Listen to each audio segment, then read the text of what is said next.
Hi అండి, అందరికీ నమస్కారం.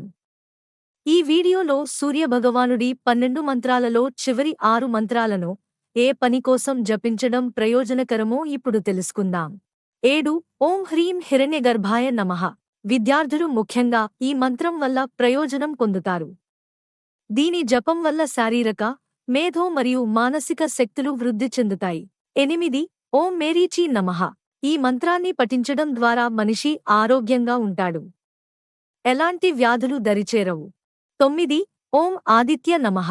ఈ మంత్రాన్ని పఠించడం వల్ల తెలివితేటలు, ఆర్థిక సమస్యలు తొలగిపోతాయి. 10 ఓం సావిత్రే నమః. ఈ మంత్రాన్ని పఠించడం వల్ల వ్యక్తికి గౌరవం పెరుగుతుంది. దీనితో పాటు సూర్యభగవానుని ప్రత్యేక అనుగ్రహం కలుగుతుంది. అంతేకాకుండా మనిషికి ఊహాశక్తి కూడా పెరుగుతుంది. 11 ఓం అర్కే నమః. మీరు వేదాల రహస్యాన్ని తెలుసుకోవాలనుకుంటే ఈ మంత్రాన్ని జపించడం వల్ల ప్రయోజనం ఉంటుంది. అంతేకాకుండా ఈ మంత్రాన్ని పఠించడం వల్ల మనసు దృఢంగా మారుతుంది. జీవితంలోని సమస్యలన్నీ తొలగిపోతాయి.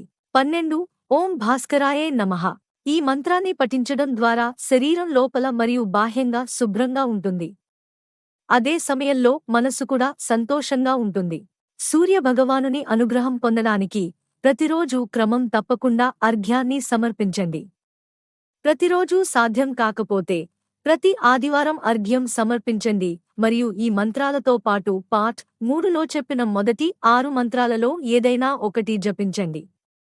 ఇది ఆనందం, శ్రేయస్సు మరియు మంచి ఆరోగ్యాన్ని ఇస్తుంది. ఈ 12 మంత్రాలు ఒక వీడియో కావాలంటే ఓం సూర్య భగవాను అని కామెంట్ చేయండి. ఇలాంటి వీడియోల కోసం ఇప్పుడే ఛానల్ని సబ్స్క్రైబ్ చేసుకోండి.